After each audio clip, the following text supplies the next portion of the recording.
Oh man, welcome to Season 6, the tragically penultimate season of the Venture Brothers. It's wild to me that I've done a review of a show with well over 300 episodes at this point, and it's still very much ongoing. Yet Venture Brothers had only 81 episodes and a movie, and still managed to pack so much in.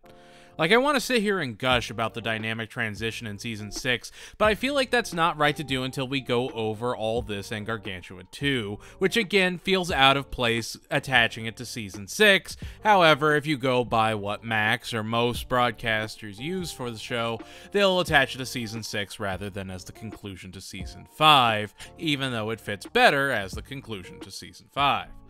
So, I know I keep alluding to it, but if you sit down and watch it, you'll get what I mean. So without further ado, let's get our kicks in Season 6 and see how a great story like this starts to wrap up. Oh man, talk about an opener for a season. The episode opens with Henry Killinger talking about how far each of the Revenge Society members have gotten with their training. We get the inclusion of Radical Left and Zero into the group, and they reveal that they plan to do a heist on the brand new Gargantua 2. However, their current headquarters is in fact the Monarch's old home. We actually get the return of Stephen Colbert as Professor Impossible, so that's actually pretty great. And yeah, the Ventures are going back to space! To the grand opening of Gargantua 2. We also get Brock and Amber Gold going on a secret recon mission when they find out that JJ was bankrolled by the silent investors. Meanwhile, Sheila gets called to a meeting with Sovereign, and the Monarch tries to make the best of a bad situation. However, as council members get ready to go to the meeting, they're picked off one by one just as quickly as they were introduced. They're wiped out.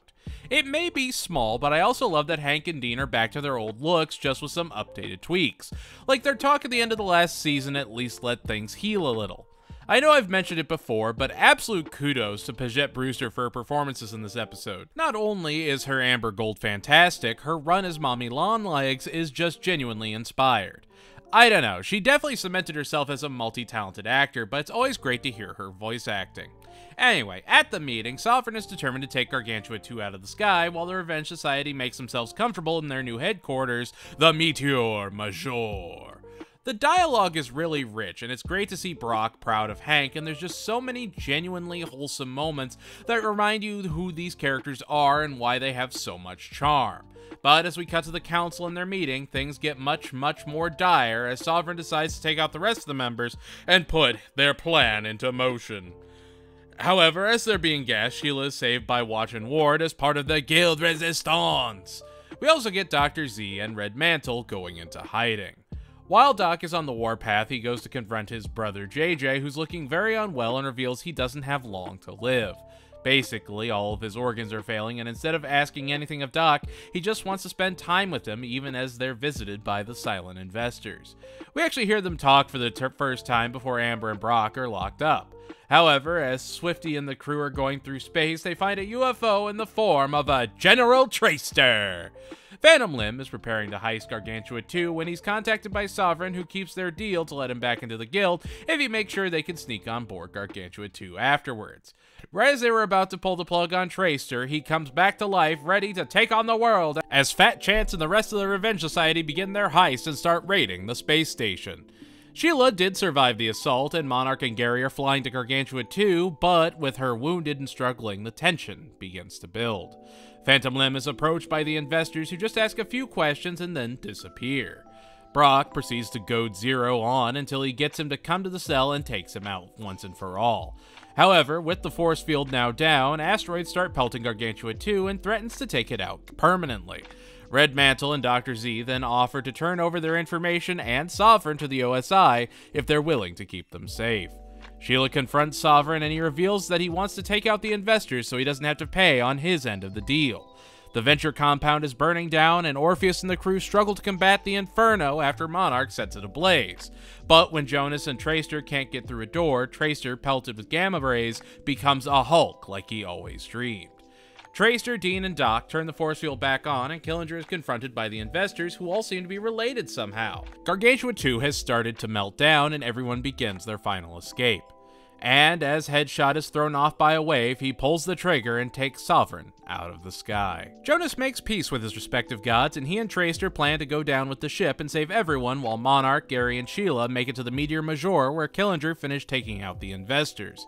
And in a final goodbye, Jonas sacrifices himself to fly the reactor out, and you see a look of remorse on his face as the rest of the family watches the Venture compound burn down. Killinger heals Sheila and creates the new Guild of Calamitous Intent, with Sheila at the head, tasked with rebuilding the organization. We then get a final send-off to Jonas Venture Jr. in front of the ruined compound. Professor Impossible is back to normal, and Doc is given Venture technologies and the multi-billion-dollar systems that come with it. And that's where we end All That in Gargantua 2. With drastic evolutions for the characters, the guild taken out and born anew from the ashes like a mighty evil phoenix, the loss of JJ, Tracer, and having the investors finally taken down. It's also just great to see Hank and Dean going back to how they were a little bit ago. Seeing Dean go from dark and brooding at the start of the season to actually cracking a smile and helping Doc out later in the special. There's a lot to really love about the episode, and really just one single issue with the entire thing. All That in Gargantua 2 technically falls between Season 5 and 6, and is a bit of a midpoint between the two. However, I genuinely believe if they just waited and let it come out alongside Season 5, it would have felt like a much more complete package. Have Bot Seek Spot and the Devil's Grip still be a two-parter, but then lead into Gargantua 2 as the capstone of the season. It just feels so much more like a proper season finale that lays the groundwork for everything going forward. It's kind of a disservice to Season 6 that this is what leads the season in if you're watching it on streaming. Like, how can you compare with the weight of what you just watched? If you look at this episode in the vacuum of just Season 5, it wraps everything that was presented in it perfectly. The ray shield they built at the beginning of the season is a huge plot point in the special. You have the newly formed Revenge Society, including a member of the Mama's Boys. I don't know. It feels like the special was done dirty, and that the release schedule was more for the studio than it was Doc and Jackson. You can tell it's meant to be an ending rather than a beginning. Looking at the last season at the actual season finale, it felt almost half-finished, but if you look at it after Gargantua 2, it's a strong contender for one of the best seasons of the show.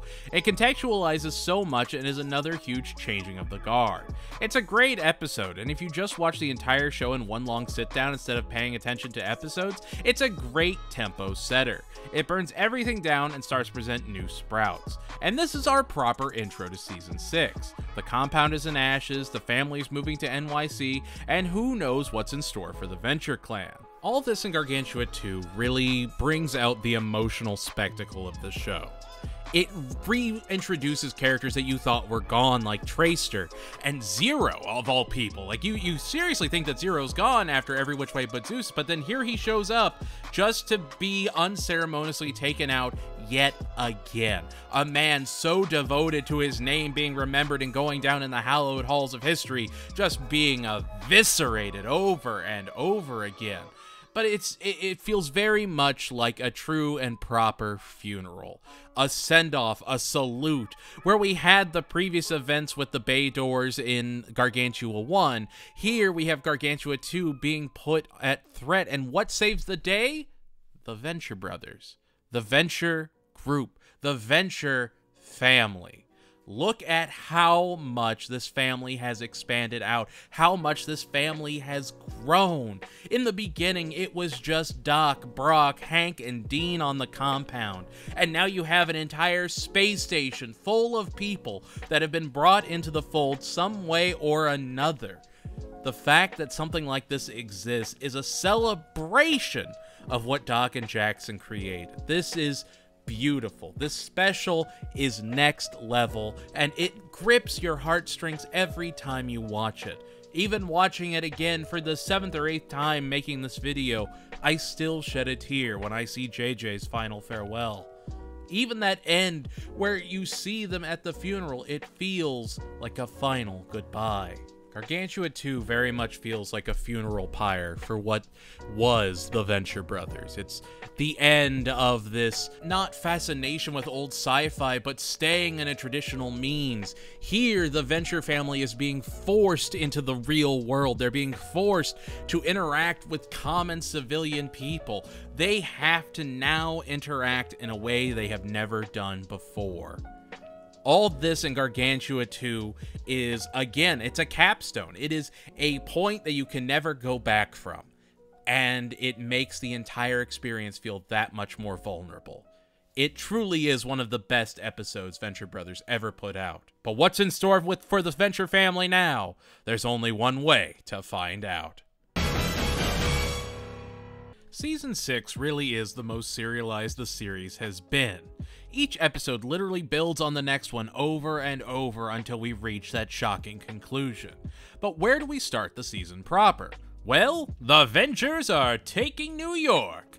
They get moved into the Venture Industries penthouse, Doc fires the board for some reason, Dean looks at schools, and they get confronted on the roof by the New York heroes who offer various protection plans to keep Doc and the family safe on their stay, until Hatred flashes his OSI badge and they realize they're under OSI protection.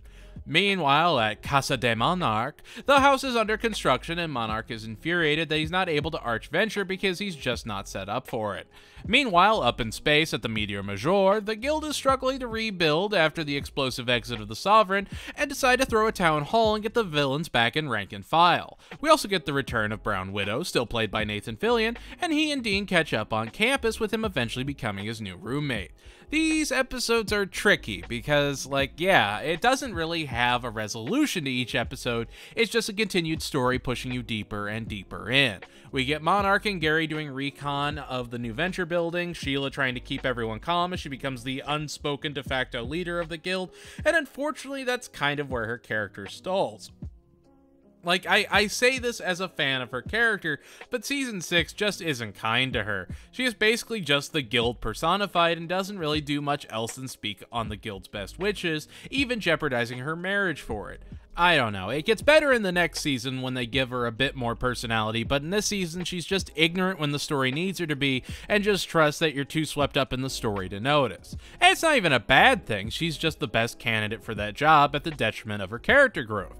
Someone has to do it, and she's the only one that makes sense.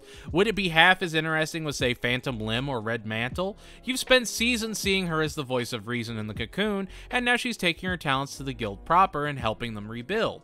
And the only better candidate for the job wouldn't be introduced until later in the season, and even he wouldn't feel right in that spot. We also get Enzo and his weird Sicilian feud with Doc, who wishes to level up his speed suit game.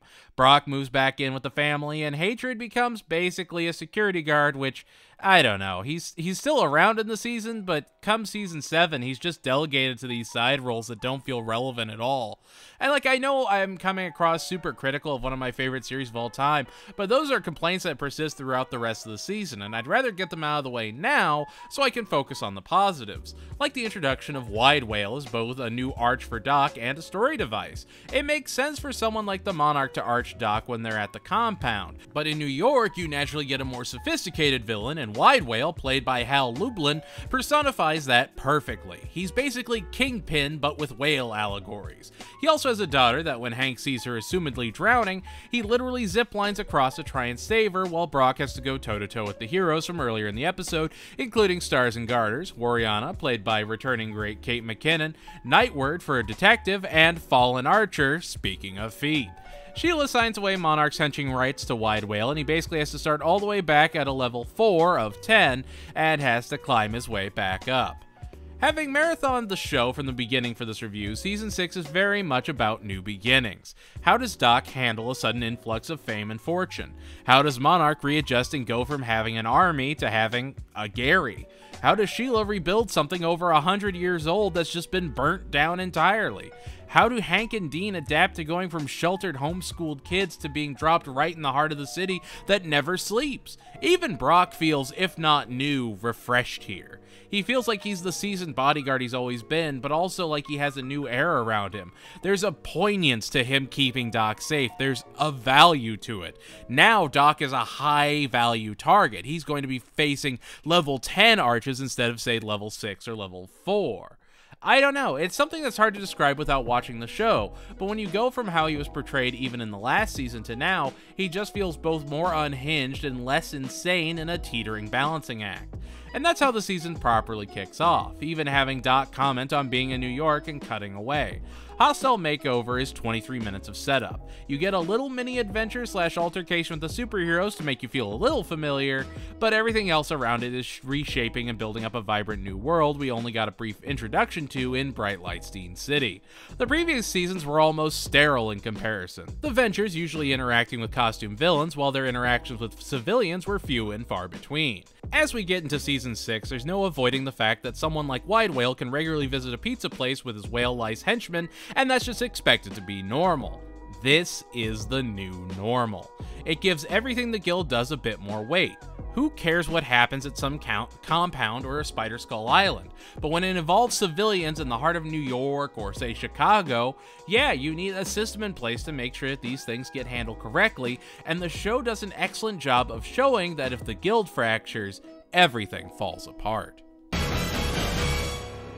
You know how jam-packed the last episode was? So jam-packed, I just totally didn't talk about Pirate Captain. He's basically the Steve Jobs of the whole operation, the public-facing entity that smooths things over when Doc goes crazy. Only he was until he got addicted to tranquilizers again. Yeah, he's back on the sauce. And with him fighting the ceiling-crawling babies, Doc finds his stock spiraling, and so he needs his pirate back. But that's not even what the episode opens with. No, the episode opens on conjectural technologies being menaced by the mighty Truckosaurus, piloted by the dastardly Augustus St. Cloud, who is in possession of the Red Ball, the secret to conjectural technology's power, or just a prop from a music video. Monarch has to deal with not being able to arch Venture, and has Gary compile a list of villains that can have arching rights before him so that he convinces them to back off and leave Venture to him. It's a great idea and gives a different angle to the whole situation. Wide Whale lets lesser villains arch underneath him, and they even have this tiered list to them. It gives Monarch's goals structure, and we see it start to form in real time when they go to Redusa and fail to convince her peacefully and have to resort to violence. Maybe No Go is very much a coming to terms and readjustment episode. Brock has to carry a weapon, but he keeps it unloaded, and he has to find a way to release his stress and his rage. After he gets Pirate Captain back from the zoo, after he crawled into a polar bear enclosure to get tranked, the boys help him detox and try and center himself. All while Pete and Billy have a legendary battle of the ages with Augustus St. Cloud, and I actually kinda love it. Do Pete or Billy seem anywhere close to competent enough to be proper super scientists? Does Augustus seem like he's a true villain? They're like a level 1 or 2, and really helps you realize why Doc is such a high-profile target in comparison.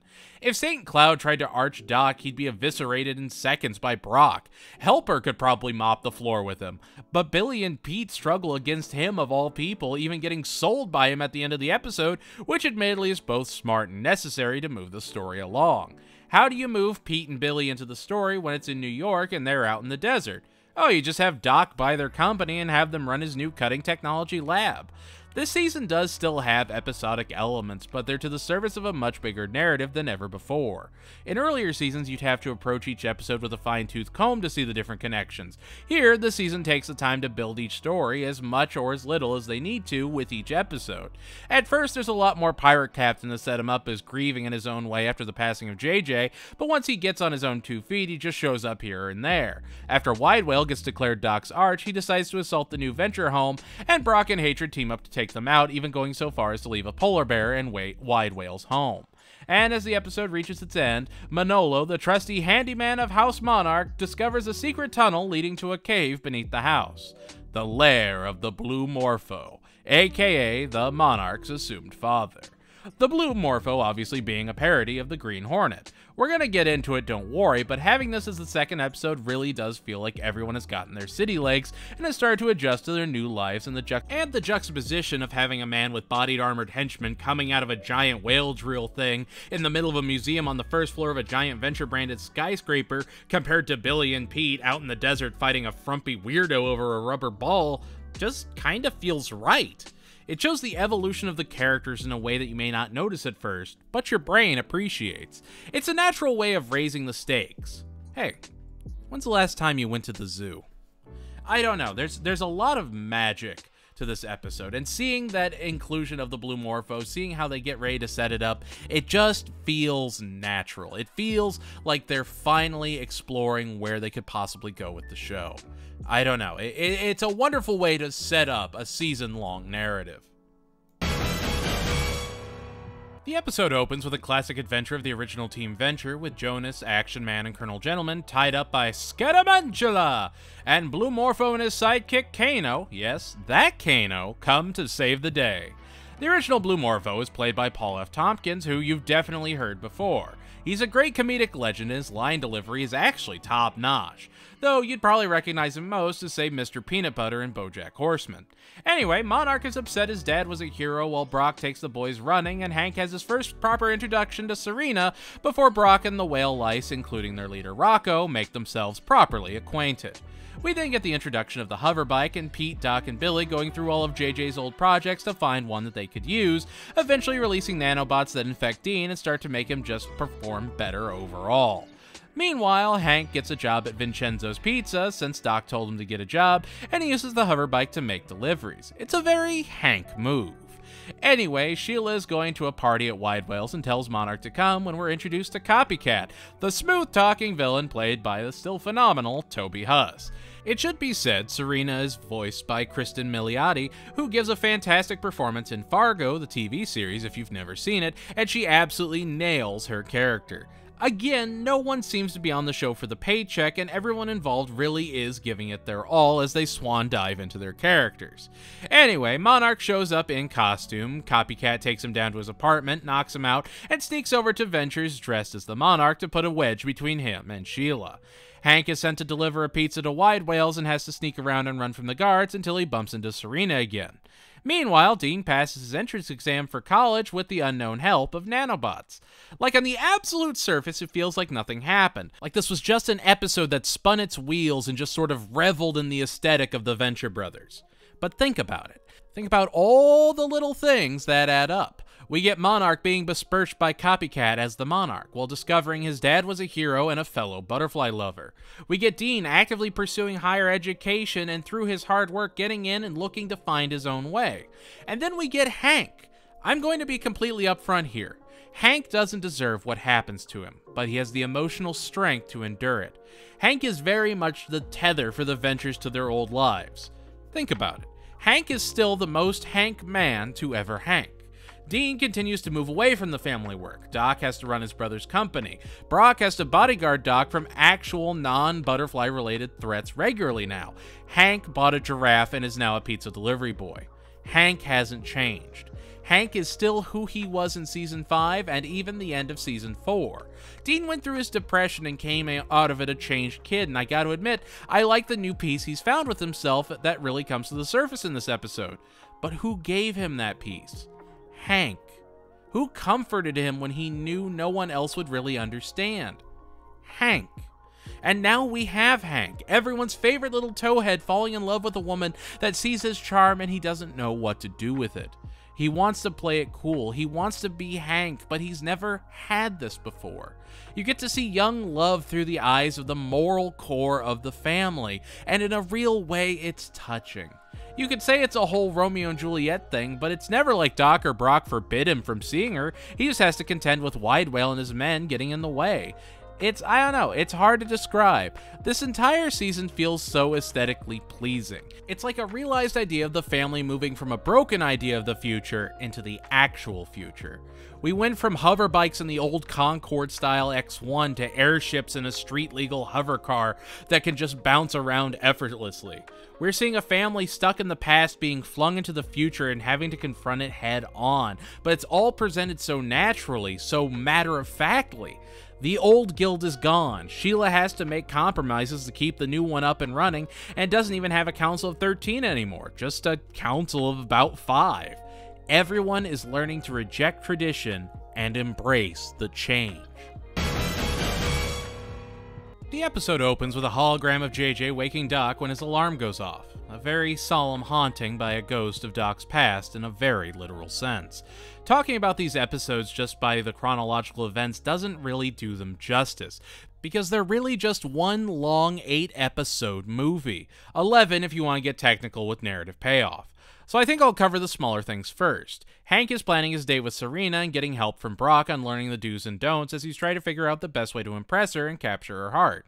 He's Hank. You know he's going to bungle it in an awkward way, but he's going to do it with a can-do attitude and his eyes on the future. I love that about him. Hank is great. The main focus of the episode is very much Doc needing a project to show off, and Monarch, after seeing a video of his dad admitting to the camera that he's a bad guy as he hangs out with Jonas, decides to embrace being the Blue Morpho with Gary as his trusted Kano by his side. Together, they're going to pick off the arches that have dibs on Doc one by one, including Orangutan, who decides to show up at the Venture building and beat Hatred black and blue before Warriana comes to stop him and Brock from fighting. Poor Hatred just really does not get a break. I mean, here you have a character that's had a ton of growth and could have just been written out of the show. Instead, he's kept around as a security guard that ends up hospitalized. It just feels like this unceremonious fall from grace. Give the man some peace. That's not to say he doesn't have some great comedy bits later on in the series still, but man, you really wish he got a win somewhere in there. Doc, Pete, and Billy all decide to showcase a mind-altering gas, and when they test it with the return of Orangutan, things get wild. Everyone gets high and starts seeing deity figures as they fall under the hallucinogenic hypnotic spell. Brock, infatuated with Warriana, Billy in awe of Blue Morpho, convinced it is in fact Doc and not the Monarch, hint hint, and everyone just losing their minds as Blue Morpho takes out Orangutan and the Monarch is one step closer to arching Venture. While the disguise of the Blue Morpho is great cover for the Monarch to do his covert operations, I think it's important to also look at the symbolism prevalent too. His work with Gary becomes much more intimate. He doesn't have a whole armada to order around. He has Gary. Gary is also just super into being his Kano and sidekick for now. It gives him a chance to play a more heroic character than usual, which is a nice touch for him. They have to make this relationship work in order to get back to where Monarch once was. Again, the season is more interwoven than the last ones, and I strongly encourage just sitting down and barreling through it in one go. Don't take a few days to get through it, just sit and power through. It will feel so much more cohesive if you do. It really hammers home how they're very much in the honeymoon phase of their development together, that they don't really understand the weight of what they're doing just yet. For now, it's just like any other buddy cop adventure for them, and the classic cartoon intro is a perfect example of that.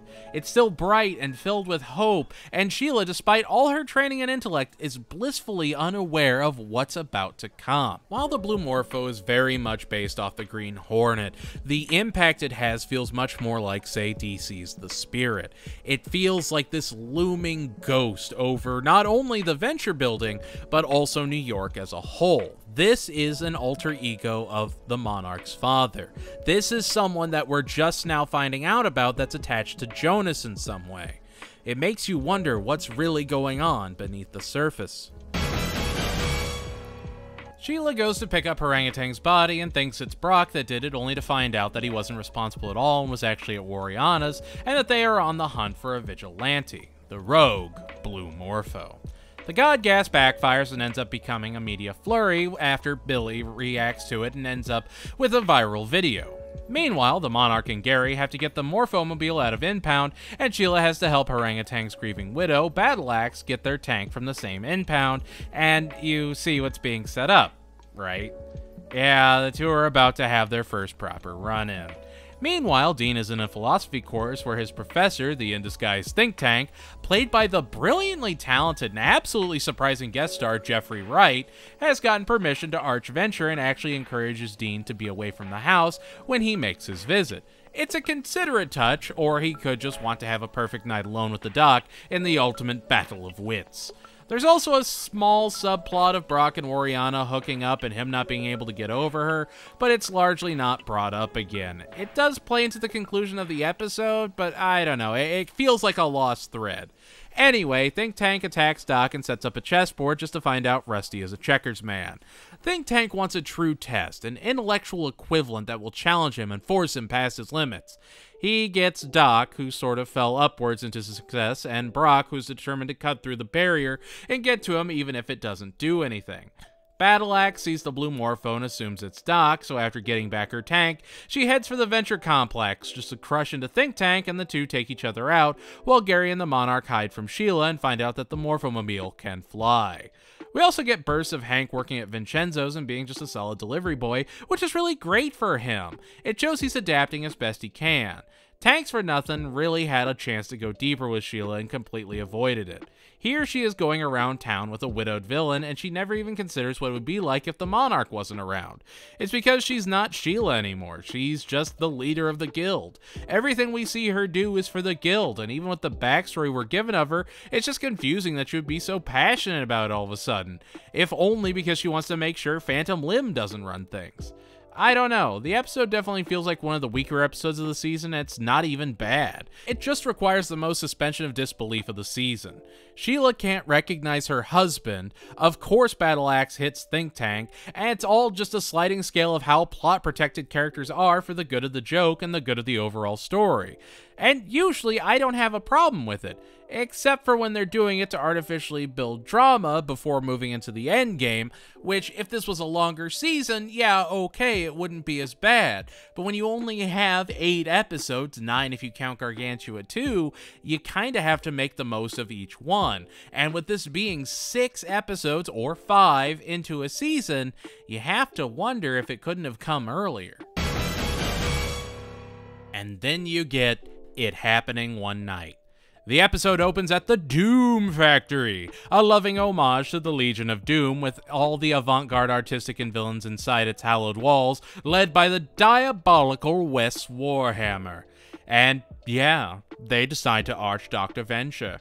The episode is very much based around 2 main events. Not necessarily an A and B story since the other characters aren't wholly involved, but 2 main focus points regardless. On the one hand, you have the Doom Factory sending an experimental indie film threat to the Ventures, and on the other you have Hank taking Serena out on the date where they're mugged by an albino and then photographed by an albino journalist, and yeah, he stages the whole thing to impress Serena, which is just peak Hank. He even goes so far as to help her disappear from her dad's bodyguard, so Rocco teams up with Brock to find the kids, eventually hunting them down to a ninja-themed izakaya, where they square off with waiters and the Brown Widow. The Monarch and Gary taking a moment to sneak into the Doom Factory and blow it up while they're gone, so Gary can have a somewhat cleaner conscience since he's starting to get uncomfortable taking a life no matter the reason. And honestly, this is the first time he's really had that power and that responsibility in his hands. He thought Hank was immortal and then realized he only had dart guns. He personally didn't take anyone out as Henchman 21, even seeing Zero return after Every Which Way But Zeus just in Gargantua 2. He may have been responsible secondhand, but it was never him pulling the trigger until now. Monarch did it all the time. He's numb to it. He wouldn't be bothered by it. He's a man that decided to be a supervillain. Gary was a kidnapped, scared kid. I don't know, it's why I have such a problem with the last episode not looking into Sheila even an iota of a bit. Like, they do this with all the other characters, even going into something with Gary they wouldn't have to if they didn't want to, but because the guild is so fractured, you need that uniting force. You know it has to be Sheila as the personification of the guild. She has to represent that order because she's been the only true voice of reason in the show a lot of the time. It's the most tragic sacrifice of a character that doesn't involve them being written out. And like, there's all this that we can talk about the episode, but it really just boils down to date night and the best arching Venture has ever experienced. Like, Hank has spent the last few episodes perfecting and crafting the best date possible to completely win Serena over. Not to tag and bag or just be a weird, sleazy kid, but to get her to genuinely like and be impressed by him. This is a homeschooled kid on a compound that wants to impress the big city mafia daughter and show her why he's Hank.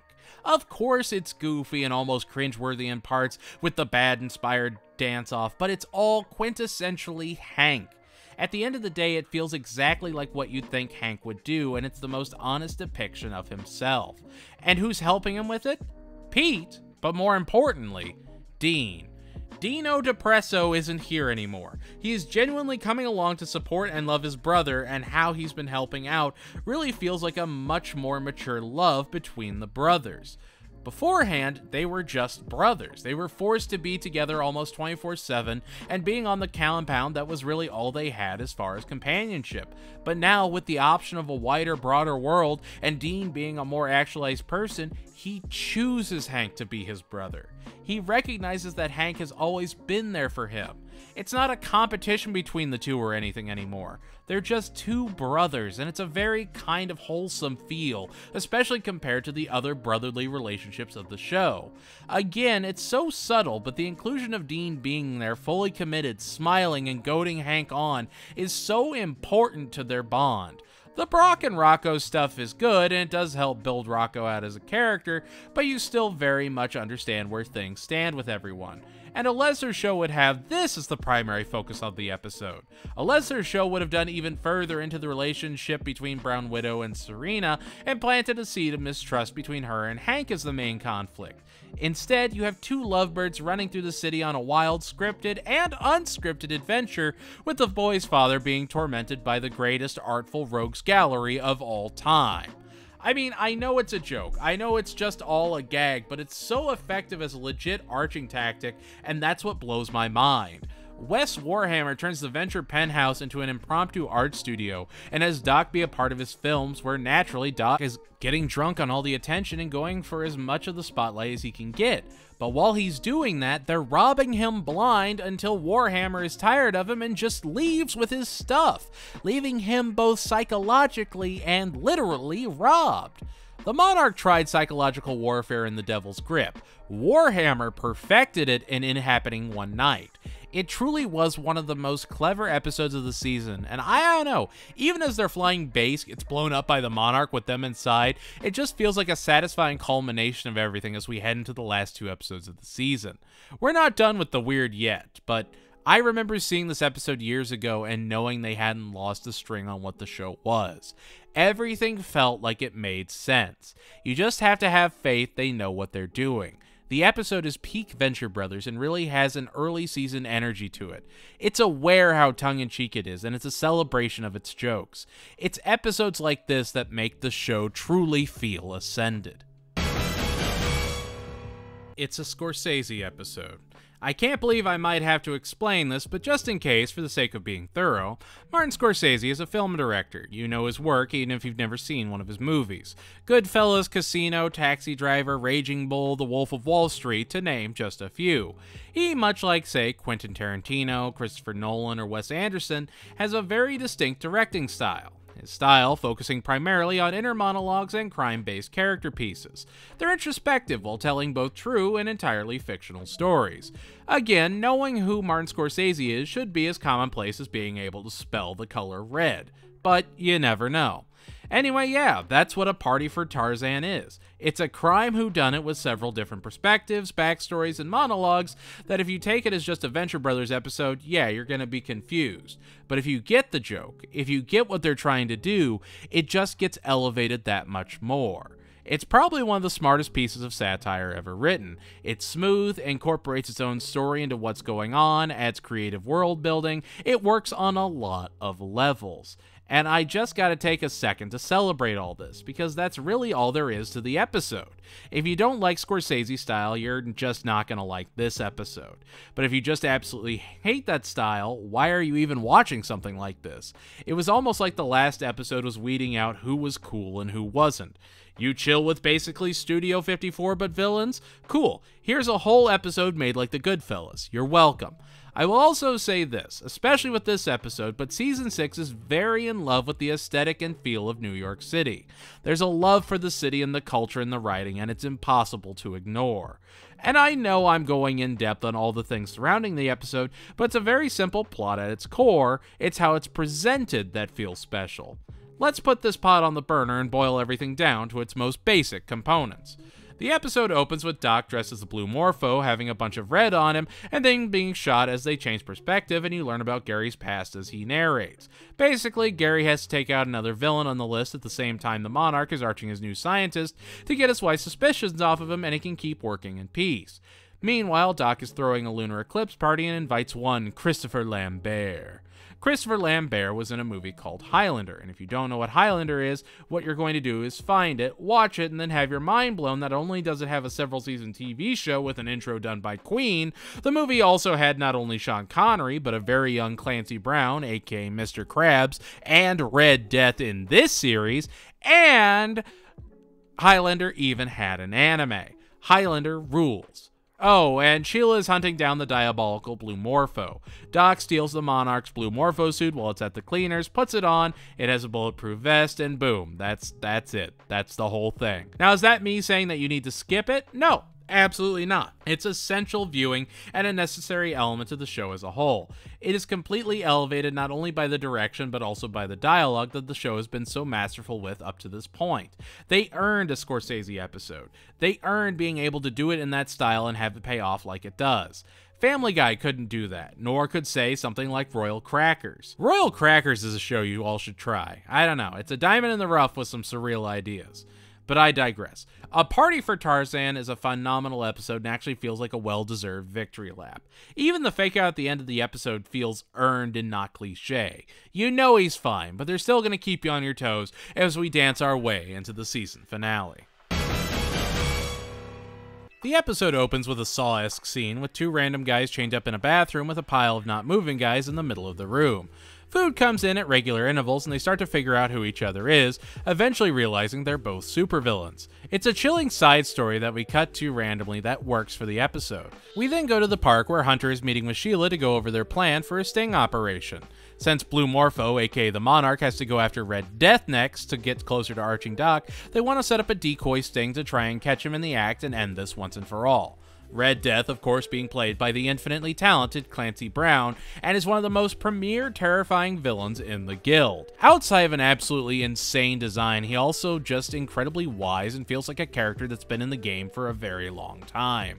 Monarch runs into him at the park while he plays with his daughter, and he even compliments the Monarch to his surprise. His gentleness is earned, and it's brilliant how they deliver his perfect blend of maniacal rage and sage-like wisdom.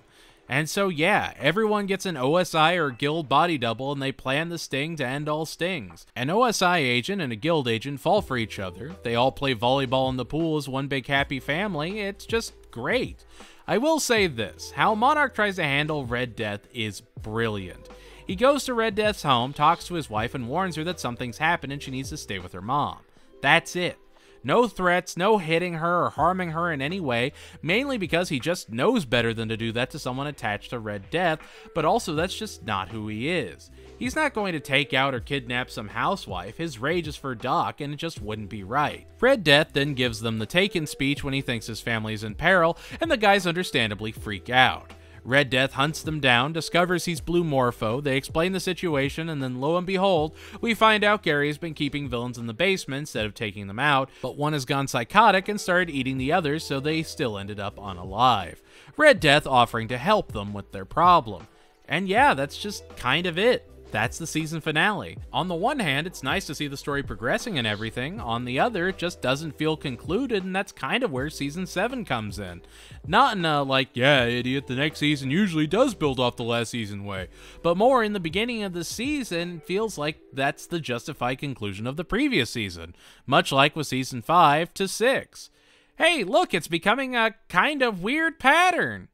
Like, it's hard to put your finger on one element that makes the episode and finale work so well, but if I had to, it would have to be Red Death. He just seems so necessary after his introduction, and the reverence everyone has for him is much needed. It's like letting an adult supervise the kids playing, and it gives a sense of security as the curtain falls on an overall stellar season. This isn't as weird as The Devil's Grip being the finale. Here it at least ends with everyone playing in the pool and just having a great time. Looking at it in a post-Baboon Heart world, scenes like that become all the more important to the overall fabric of the series. It's just something great to see, and those small heartfelt moments in a world and a season that had been so grandiose feel that much more poignant. A simple game of volleyball has much more narrative weight than a giant-headed man challenging Doc to the ultimate game of chess, and I don't know, I think that's one of the many ways the Venture Brothers just shines. And there we have it, Season 6! What a surreal season, and really just one straight shot through. You're in, then you're out, and you're ready for more. I will say newcomers to the show are very lucky that they didn't have to wait the sometimes years between releases and just have the entire series available at any given time. Now more than ever, it's so important to fly those V-fingered flags and remember why this show is just so incredible. And like always, I'm sure I sound like a broken record, but it's still important to support the writers, the actors, the creators that pour their lives into these works. Everyone deserves fair pay, and the best way to support those that at the time of writing this are still fighting the good fight is to talk about the great shows and productions they've made, to celebrate the creators that have helped redefine genres. Venture Brothers is a complicated series, and a lot of people have very complex feelings about it, but you can never ignore the impact it had. You can never ignore what it means to so many people. The Venture Brothers has continued to ascend, and even though Season 6 just feels like one really long event, it has a ton of elements to love. Season 6 is very much about exploration, exploring who we really are, exploring new love, academia, a new city that may as well be alive, and of course, exploring the limits of what science can do. It's a new beginning for the family, and at the end of the season, they truly feel moved in. It really is great to see all this growth, and it would be such a tragic shame if the next season happened to be its abrupt last. However, with all that being said, what was your favorite episode? Least favorite? Think I was wrong on anything? Right on anything? Let me know in the comments below. And if you like what you saw, make sure to like, comment, subscribe, and share. Let your friends know we're out there. Like always, thank you so much for watching, and truly, I can't tell you how much your positive comments mean to me. That's why I keep pushing with this little channel of mine.